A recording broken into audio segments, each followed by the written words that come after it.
Là où j'ai commencé à creuser, c'était à peu près dans cette partie ici. Tu as commencé ici? Donc ici à peu près.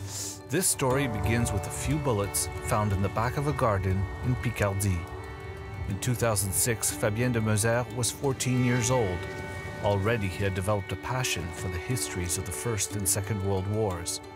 What he found here, behind his house, he says, was a gift from God.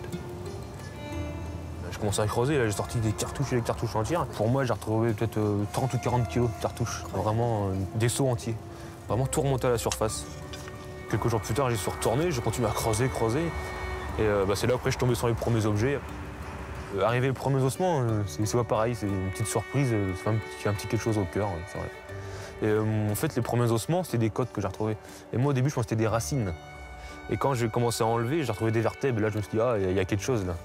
Et c'est comme ça que j'ai su que c'était des corps. Après, en continuant à en creuser, je suis reformé la colonne vertébrale, puis les côtes, le bras, et après, je suis arrivé jusqu'au crâne. J'ai retrouvé tout ce qui était les insignes de col, donc 78e bataillon Winnipeg, et les insignes d'épaule, marqué Canada. Fabien's discovery will trigger the largest identification investigation of Canadian soldiers who died during the First World War.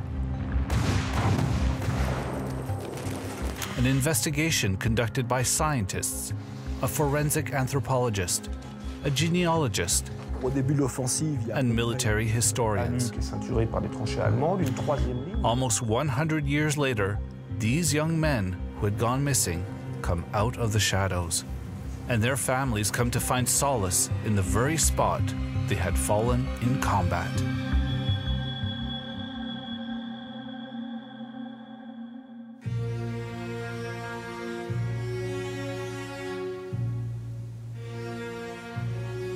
The Amiens Cathedral, a majestic presence in the center of town. All around are fields of wheat and sugar beets, windmills and cemeteries with glowing white tombstones where tens of thousands of soldiers rest. A quiet landscape. But almost 100 years ago, on the 8th of August 1918, a ferocious and murderous battle took place here, the Battle of Amiens. The city was sought after for its strategic importance, its rail links that connected it to many parts of France, including Paris. Amiens must not fall into German hands. The Allies launched a surprise attack in the early hours of the morning, catching the Germans completely off guard.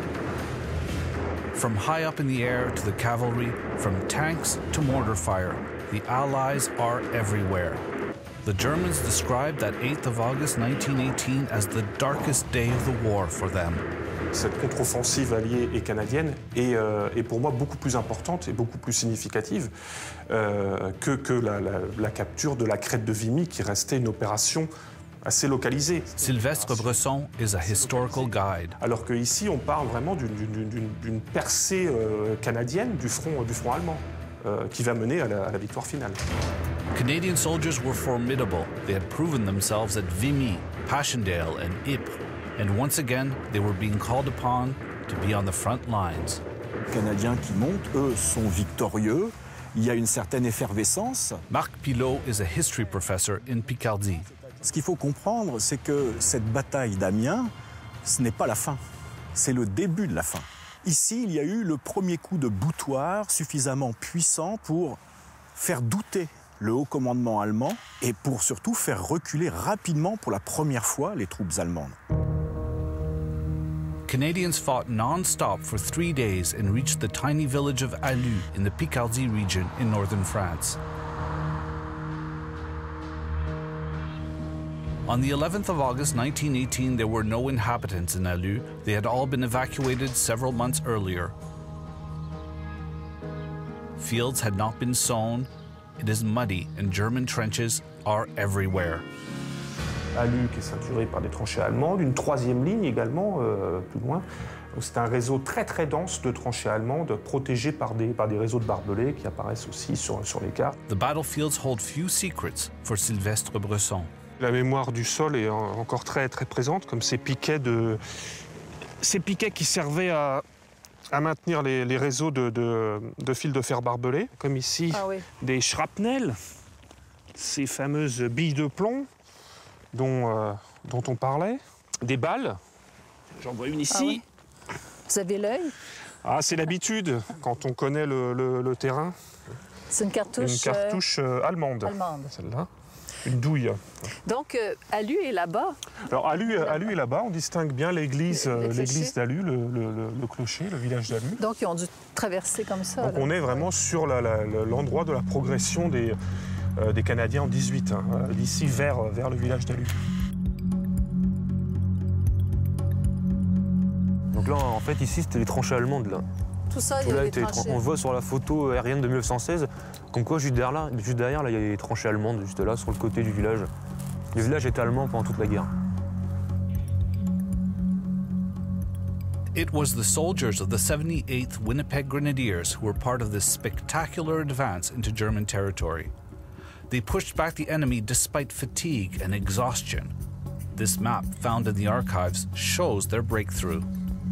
Pour le 78e bataillon, Alu, c'est le moment où ils sont en avant de toute l'armée canadienne et même de toutes les armées alliées qui attaquent. Donc c'est quelque chose d'important. But by being so far ahead in enemy territory, they found themselves suddenly isolated. They were very fast. The other battalions couldn't keep up. They came face to face against the elite troops of the German army, the very menacing Alpine Corps that had been called in to help. The Germans couldn't stomach the surprise attack on the 8th of August. They want the Canadians out of Alu. The counterattack is ferocious. The men of the 78th have to hold up in this hell. It's clear in the battalion papers, those were the orders. There was no choice. Alu will be held at all costs. Ces soldats ont manifesté chacun une bravoure extraordinaire pour tenir, alors qu'il aurait été plus simple de se replier. Une guerre, c'est une série d'erreurs de commandement. Pour les soldats qui étaient là, cette bataille était devenue incompréhensible. We can see from these messages from the front lines that Alu had become a mess. The soldiers were surrounded. The enemy is shelling Alu. Our flanks are up in the air. We cannot make connections on either side.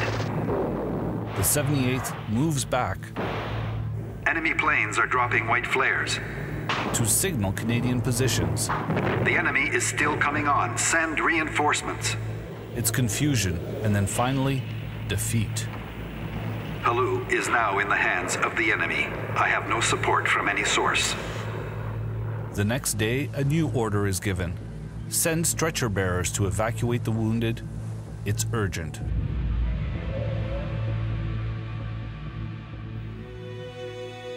Throughout these battles that took 100 lives, 35 soldiers of the 78th Winnipeg Grenadiers went missing. Until the day, a curious teenager went digging in his garden and found 8 of them. Les premiers corps qui ont été retrouvés, le premier était sur le côté, comme ça, la tête vers là-bas. Le deuxième était sur le dos, la tête par ici. Donc c'est là qu'après j'ai fait les démarches. The Commonwealth War Graves Commission, just an hour north of Alu, came to gather the remains of the 2 soldiers. While they were processing the site, they came across the skeleton of yet another soldier. They then leave the garden.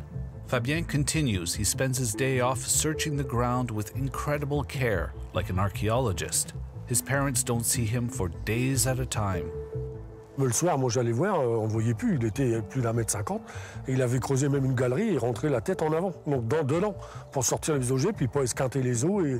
Donc moi, on allait voir de temps en temps, parce que même le soir à 20 h, on était obligé de l'appeler pour manger, quoi, parce qu'il ne venait pas manger, quoi. C'était une passion, quoi. Il était à fond dedans et il ne voyait plus que ça, quoi. Et de toute façon, il ne parlait que de ça. His patience and his tenacity paid off. Fabien found 5 more sets of remains. C'est vraiment bien la façon qu'il a travaillé, c'était vraiment avec une dignité. The work Fabien did was exceptional, according to Richard Brown. His rigor and honesty, too.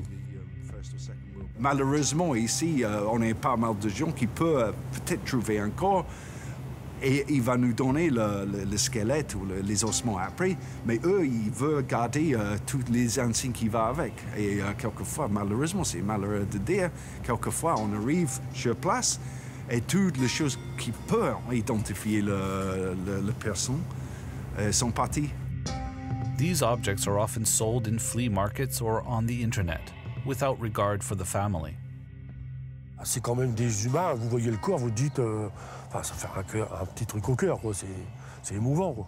Après, vous pensez derrière à toute la famille, à l'histoire, et puis est-ce que les gens derrière, ils vont rechercher, est-ce qu'on va faire quelque chose, quoi.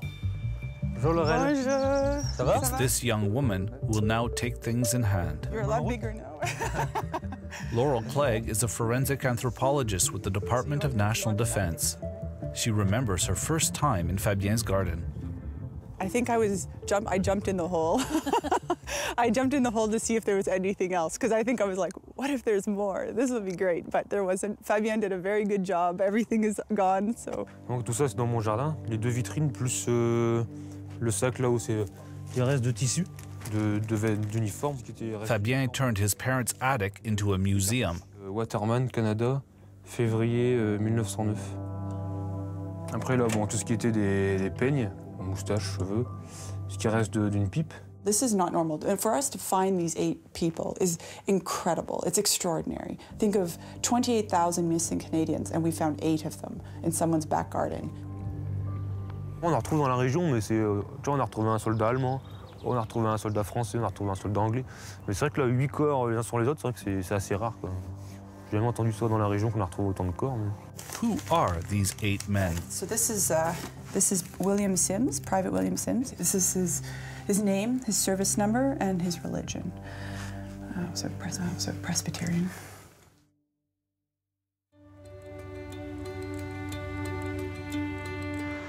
The Commonwealth War Graves Commission is responsible for making and maintaining the graves of soldiers who died during the 2 world wars.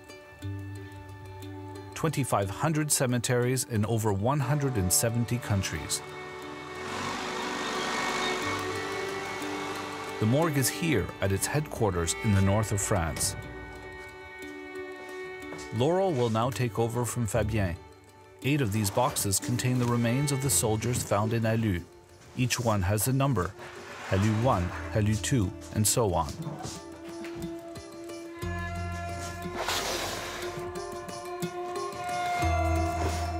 In the battle, 35 soldiers died in combat, but their bodies were never recovered. Laurel checks the list of the missing. We get all the heights and ages of those missing. We have some circumstances of their death, and we compare it against the heights and ages of the deceased.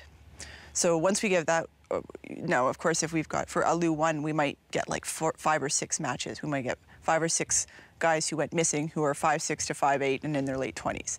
But already you've narrowed it down. Once again, Laurel can thank Fabien for his hard work.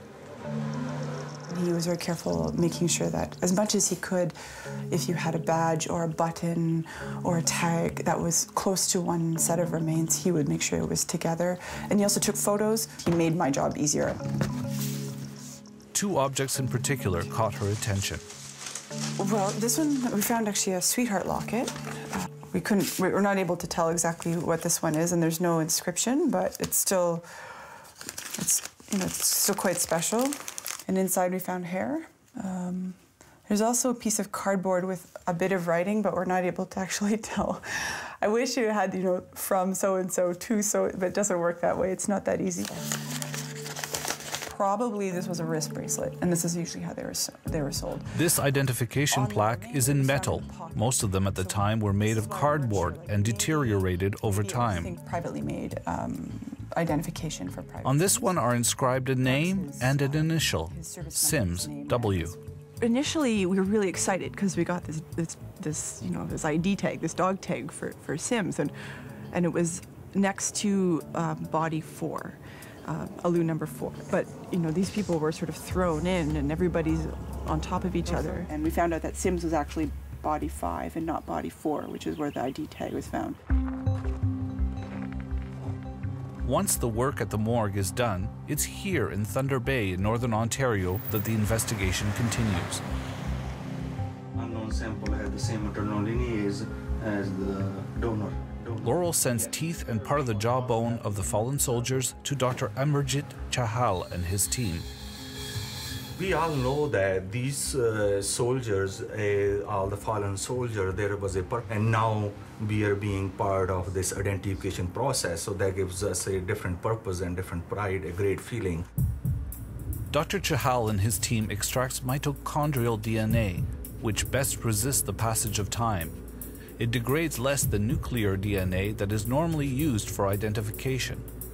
Mitochondrial DNA is passed on through the mother, and it's only her daughters who will pass it on to their children. Once this DNA is retrieved, then you have to look for maternal descendants for each soldier in order to find a potential donor. So trying to find those records can be a challenge. At the other end of town, the genealogist, Janet Roy, is hard at work. It's a colossal job. Each set of remains can correspond to 5 possible soldiers on the list of the missing, since ages and heights are similar. My job with genealogy is to look at each one of the soldiers and then build a family tree or find one that exists for them and look for specific DNA donors. Janet Roy will search registers from different countries. At the time, many young men were leaving Europe to find work in Canada. Canada, the United States, England, Scotland, Spain, and Sweden. We are definitely a multicultural society. Janet Roy will consult old parish documents as often as Facebook. And despite the complexity of the research, she manages to find nieces and nephews, grandnieces and grandnephews, and even the great-granddaughter of the aunt of one of the soldiers. And of course, in order to get a DNA sample, you need their consent. I think if you get a phone call from National Defense asking you for DNA, a few years ago, I'd click, people would hang up and think that's, completely strange. But now I think people are more aware of what's going on. The first results arrived in 2013, 7 years after Fabien made his discovery. Of the 8 soldiers, 4 are identified, 4 who now have a face, a story, and a name. Private Sims, whose identification plaque was found, is William Sims, 24 years old, a young farmer from Russell, Manitoba. Lachlan McKinnon, 29 years old, a butcher originally from Scotland. He lived in Winnipeg, the only one in the group who was wed. He got married during the war while on leave. John Oscar Lindell, 34 years old, Swedish, a railroad foreman in Manitoba. He was a sergeant in the 78th. And Clifford Abraham Nealons, a real estate agent in Winnipeg, 26 years old. He became a lieutenant in the 78th Winnipeg Grenadiers. So for me, it's very excited. It says that I've done my job well. And so many things can go wrong with this kind of thing. It has to be the science, the DNA, the isotopes, the historical side of things. There's such a team of us that work together on this that it's like, yeah, we did it. This is awesome. There is always an emotional feeling attached to it as much we can, but the feeling you see moment you see the case is coming, then it takes you century back. So during the time of the First World War, what these soldiers went through. Fabien has been waiting for this news for a very long time. But what he would like more is to meet the soldiers' families. S'il y a de la famille qui se déplace, ça sera une fierté. Au moins, le travail commencé sera très bien fini. Ça, c'est très important. Je pense qu'il va être émotionné, ça va lui faire un truc. Il va voir que ça aboutit à quelque chose, à mon avis, il va être content. De toute façon, à mon avis, il attend que ça, lui.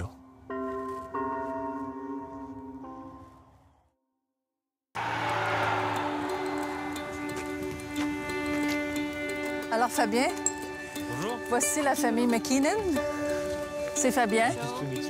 Fabien, ça c'est le neveu de William Sims.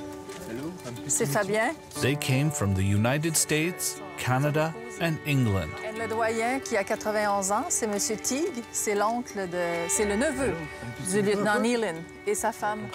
They have come to discover a part of their history, to meet Fabien, and to see the place their ancestors fell to German bullets. Only one family, that of John Lindell, the railroad foreman, couldn't make the trip. Oui, ça peut être dangereux, mais après, c'est vrai qu'on en retrouve quand même pas mal, donc c'est pas qu'on s'habitue, mais presque en fait.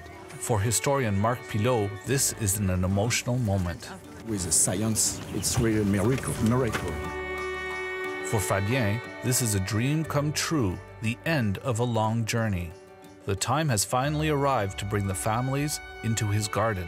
Dès qu'on avait retrouvé les corps, la seule chose que je voulais, ouais, c'est si jamais il y a la famille qui peut se recueillir, c'est vrai que c'est ce qu'il y a de plus formidable, quoi. Et là, aujourd'hui, 8 ans après, ouais, je suis vraiment content. Et même, j'ai des frissons, même. When he first saw the buttons, was he aware they were Canadian soldiers? Oui, parce que j'ai vu la feuille d'érable. Okay, et en dessous, c'est marqué Canada. The questions were many. Alors, où étaient les corps, Fabien? Alors, le premier était juste ici, la tête comme ça, sur le côté droit. Le deuxième était donc juste ici, sur le dos, la tête là-bas. Et après, les 5 autres, ils étaient dans cette partie, et vraiment les uns sur les autres en fait. Were there weapons found near where Clifford Neyland? J'ai retrouvé des munitions, des cartridges. Près de son corps à lui? Sinon, pas d'armes. Were there any remains of the uniforms? Est-ce qu'il y avait des uniformes? On a juste retrouvé les boutons. They each want to bring back a bit of earth from this old battlefield. While helping Mr. Teague, Fabien makes another discovery. Ah, on en retrouve encore. Qu'est-ce que c'est? Buttons. Yeah. Ah, you took a button. Avec plaisir. Lord bless you. Avec plaisir. And we just give you glory and honor and praise for this wonderful opportunity that you have given us. And as you have knit us together as one family. In his holy name, amen. Amen. 91-year-old Clifford Teague and his wife Margaret, who's 89, wanted to be part of this trip. It's the first time this North Carolina couple has ever been to Europe. You know, we asked our doctor, and they said, go for it.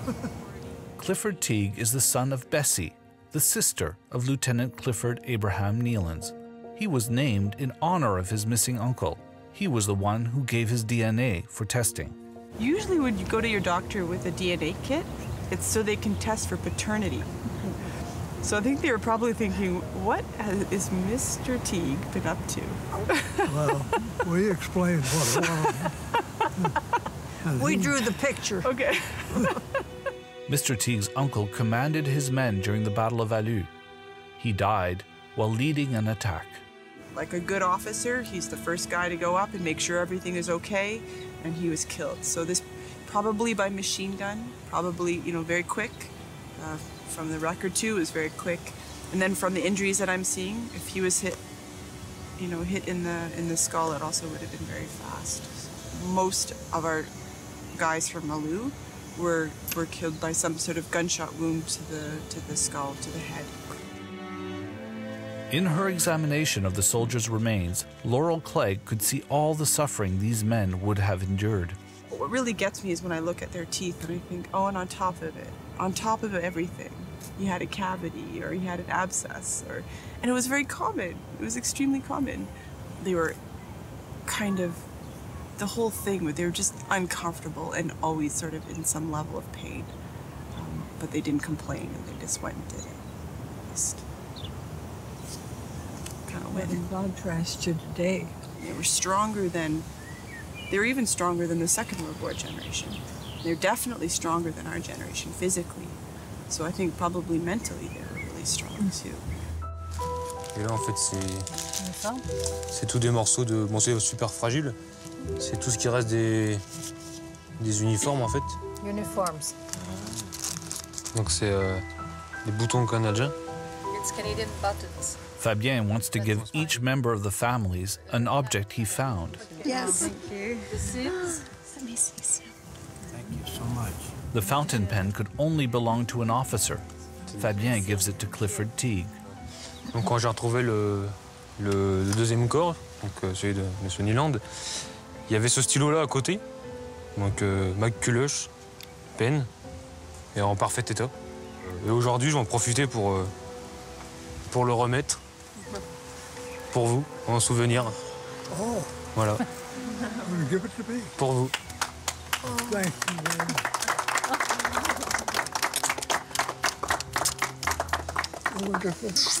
Bon.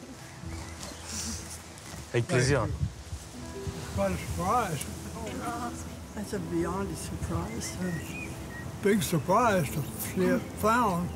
It's really super. C'est quelque chose d'absolument extraordinaire. On reproche quelquefois à la science son caractère froid, mais elle permet aussi de très belles histoires. This is the locket. The little locket found next to the bodies remains a mystery. This is going to sound very Ottawa. You'll have to forgive me for saying this. It's huge.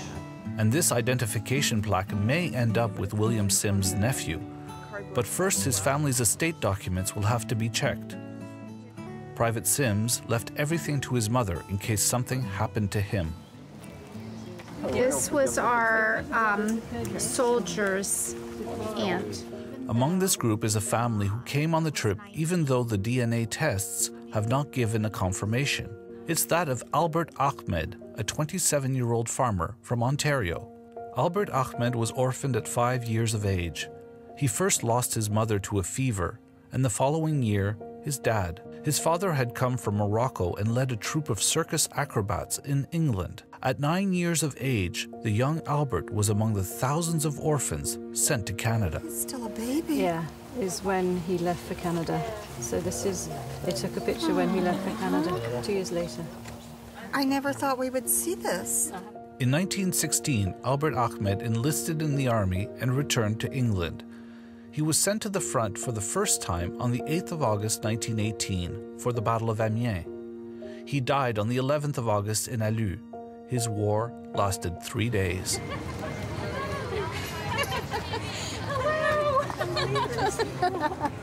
How nice to see you at last. Yeah, I know. Before this meeting, in front of the Amiens Cathedral, the two women had never met. Third cousins, fourth cousin. Anne is English, Veronica is American. It's mitochondrial DNA that unites them.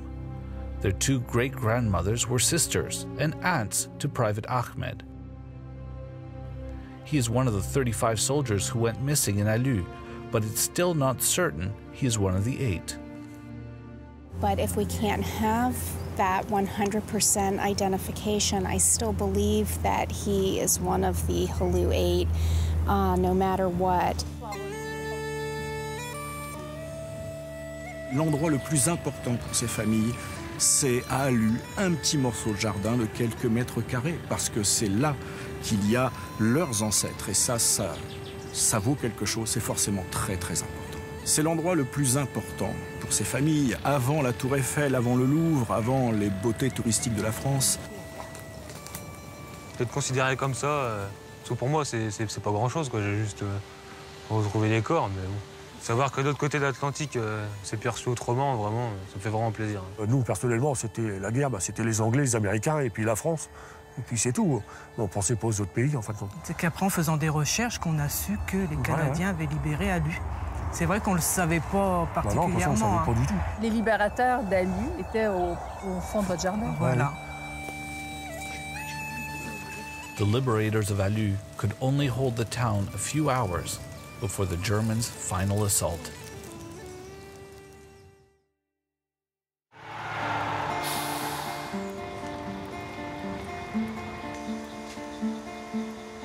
Okay, so this is your relative, I take it? At the Commonwealth War Graves Commission, the work has already begun. The names of the soldiers will finally be carved in stone. Yeah, he's my uncle. I never got to know him. My mother's brother. Yeah. And she used to talk a little bit about, she lost 2 brothers in the First World War. Yeah, your mother must have really felt that. Yes, she did. Yeah. The Sims family sent 4 boys to war. 2 never came back, Alexander and William. Before he was killed in Fabien's garden, William had fought in most of the great Canadian battles: Vimy, Hill 70, Passchendaele. And I think this is so nice that it's going to have a proper headstone, a proper burial, and being recognized this way. I think how happy and proud she would be. It's really interesting for me to see this, knowing that a couple of months ago I didn't know anything about the story. 4 workers at the War Graves Commission, this is a first. C'est le nom de la famille, c'est important pour nous et pour vous. On aimerait savoir quel bataillon c'est. 78th Battalion, Yep. From de quel régiment? Winnipeg, Manitoba. Bah, c'est émouvant parce que on peut associer en fait une famille à un défunt. Donc c'est vraiment émouvant. C'est une des premières fois qu'on voit ça.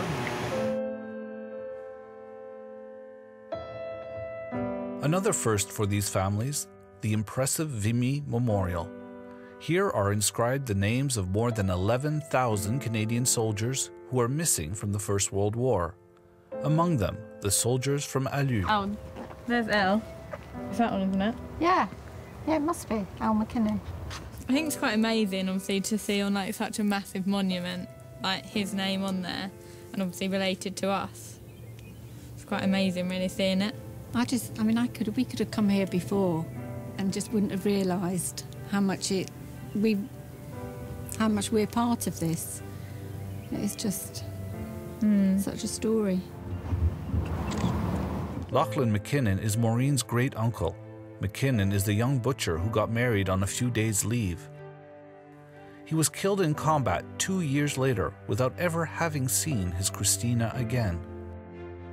Until just recently, his grandniece hadn't even known he existed.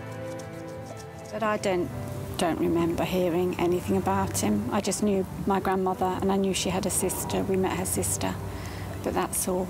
They just didn't know. He wasn't spoken about, which is sad.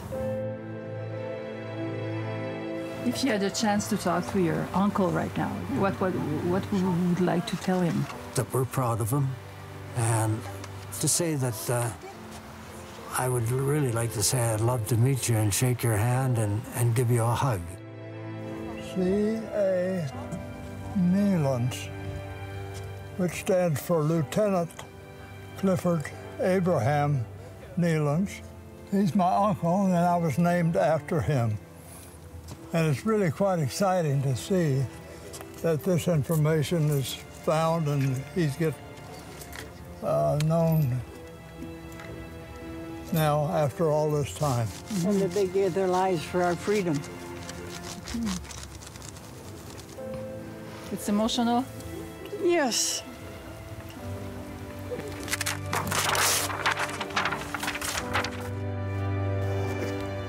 How do you feel in front of all those names? Oh, I feel like it's a very big to-do list. There's more than 11,000 people on the wall. I mean, until all these names are off the wall, all these names are, until I have a story for all of these names, I still have work to do. The remains of the soldiers will not be repatriated back to Canada, but will be buried with their brothers in arms. It will be here, in the cemetery in the village of Quai, quite close to Alu. A full military funeral is planned for 2015. This is where we're going to be interring your relatives. Laurel keeps the news of this announcement until the end. Neilands will be here, mystery soldier number 3 here, Lance Sergeant Lindell, Private Sims right there. Well, this is such a beautiful location here. That it's such a well-kept ground. In a sense, it's kind of comforting to me. And this is all over a period of 2 days so far, isn't it? On leur permet surtout d'entrer dans la mort.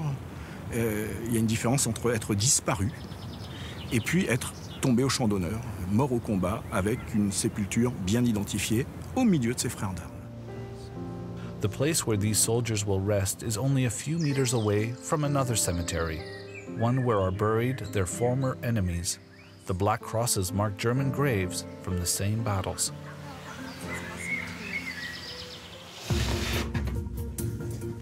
Of the 8 soldiers found in Alu, only 4 have yet to be identified.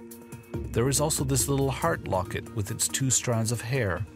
The little heart finally revealed its secret. By cleaning it delicately, one name appeared, E. Walmsley. In the service records of one of the Alu missing is written, "In the event of my death, I leave £10 to Miss Walmsley."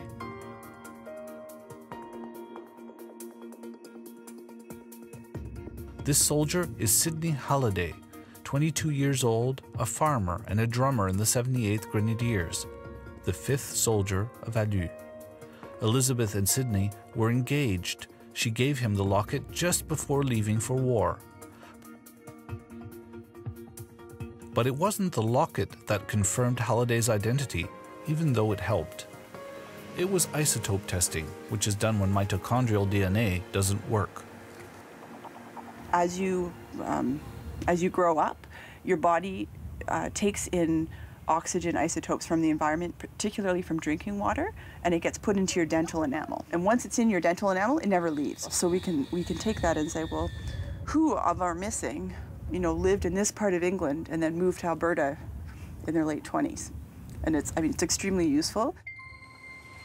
Isotope testing is used as a last resort. Science does have its limits for now. While waiting for more results, the caseload never ceases to grow. One site has been discovered recently in Lens, in the north of France, near Vimy. While building a new prison and expanding a children's hospital, workers came across more bones. Here in 1917, 1 year before Alu, took place the Battle of Hill 70. Canadians fought valiantly and helped take the hill, but suffered heavy losses. C'est pas juste un soldat ou 2 soldats, c'est vraiment 15, 20 soldats.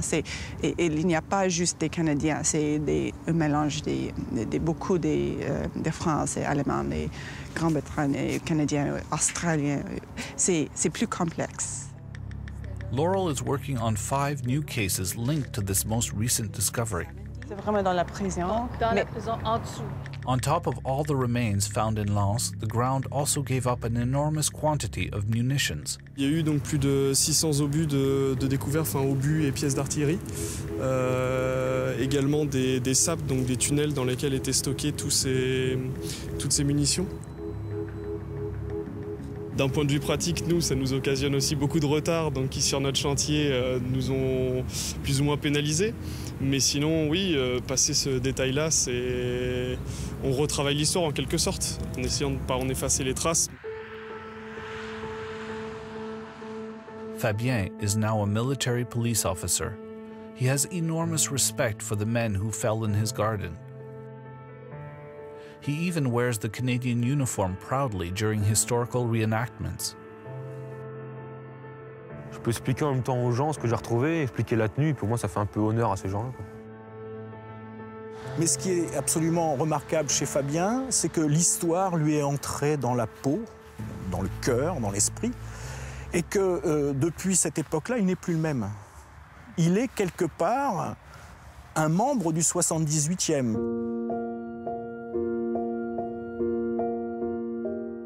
For the families, Fabien is a hero. He's allowed these young men who came to rescue France to come back into memory. Pour moi, ce que j'ai fait, c'est normal. J'ai retrouvé des corps, j'étais passionné par ça, et pour moi, c'est normal. Toute personne qui retrouve des corps devrait faire les démarches pour au moins que ces gens-là puissent être enterrés dans un cimetière pour leur rendre hommage.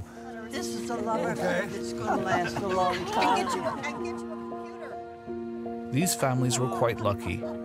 Somewhere in France, a 14-year-old boy, rather than go out and play with his friends, preferred to spend his holidays alone, digging this bit of ground. Fabien helped them discover their history. Stick together, smile. And at the same time, our own.